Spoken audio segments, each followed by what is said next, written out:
Hello guys, this is Yuta Sai. I'm here back again with another video. Today I'm going to be introducing you guys to an easy 7-minute preparation preparation paper that you guys can do before you start on a book or before you read any kind of literature that might take long and where you might be able to or where you might be unmotivated to finish everything because it takes hours and hours. I'm going to introduce you guys to a 7-minute preparation thing that you can do to, well, motivate yourself to get through that whole book, whatever it is.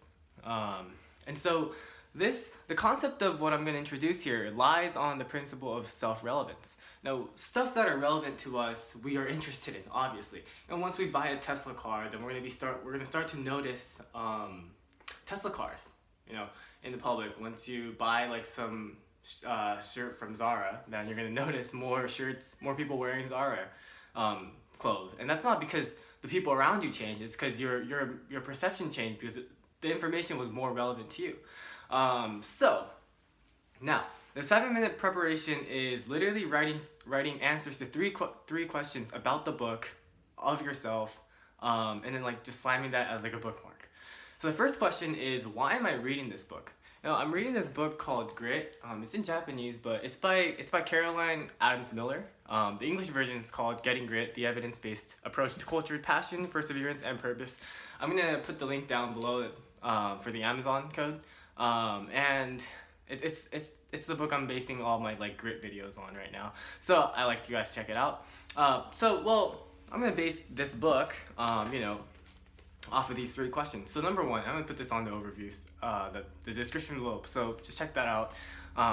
So number one, why am I reading this book? Why am I reading this book in the first place? Well, grit is basically a tool or a skill that you can get. It's like self-discipline, but it's a more well-rounded version of like a lifestyle discipline. And attaining grit will get us to, achieve basically any goal that we set for ourselves, because we learn to correctly work hard, keep ourselves motivated, and keep ourselves in a comfortable zone, not our comfort zone, out of it, and keep on challenging ourselves to, achieve whatever we want to do. So by attaining this as some young kid who just graduated high school, it's going to be a lifetime asset, right? If I learn how to actually really use grit. So that's why I'm reading this book, because I'm interested in the first place. And so number two is, what can I gain from reading this book? Well, first of all, the author of this book is Caroline Adams Miller, and she's been a life coach for several decades, and she's researched so many psychology books and psychology research papers, modern ones, related to motivation, what people do to stay motivated, what kind of doesn't get you motivated, and proper ways of goal setting, proper ways of risk taking, how people achieve happiness from achieving goals, and PERMA. It stands for positive engagement, relationships, meaning, achievement. It's like the 5 basic pillars that you need to clear to attain a long-term happiness as a condition of life. Anyways, she's a really well-famed life coach in this area.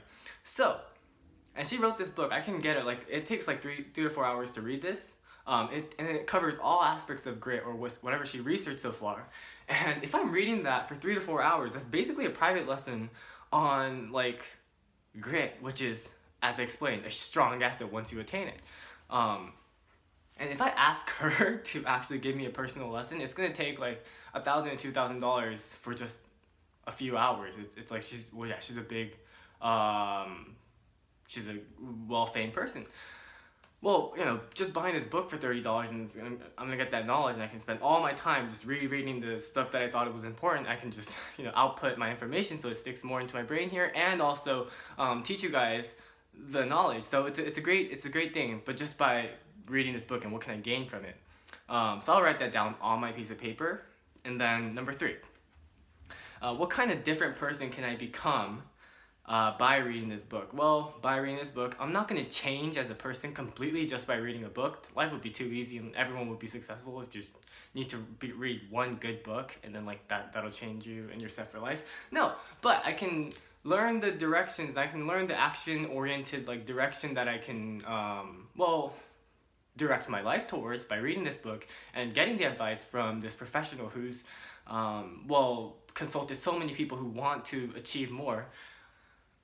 And I can potentially become a more successful person, a more well-driven, motivated guy, just by reading this book. And so I'll write these 3 down, and then like on a bookmark, on this Costco receipt, we'll use this as a bookmark, or whatever the paper you wrote it on. Just use it as a bookmark, or when you're reading it, put it like on the back of your book. And whenever you're unmotivated and you get bored of the book in general, then flip this piece of paper out and reread, the meaning, yourself, the stuff that's relevant to you that you can gain from reading this book. And if you think the knowledge of the book or the thing that you're reading is not pertaining to whatever you were reading this for in the first place, then I can just say, then just stop reading the book. It's not useful anymore because you're not reading it for the same purpose that you started the book for. So it doesn't really, then the book just wasn't right for you, I think, is what I can say from that. And yeah, so basically, this thing is, this magic piece of paper, now you can revert to the past self that bought this book in the first place. I feel like we're the most motivated when we read the book, and as we put it on our bookshelves, it just becomes an asset of stress for us because now we have to read it, and all these great books pile up in our closet, and we can never get through it, and it just gets annoying at that point. By using this paper, you can remind yourself the actual assets that you can attain from reading this book. So that's all I have to you. It's for you guys today. It's a pretty short video. If you like this video, I hope you subscribe, leave a like, and comment down things that you thought about this video, and critiques, bashes. I'm fine with anything so far. So yeah, I'll see you guys later. Thank you.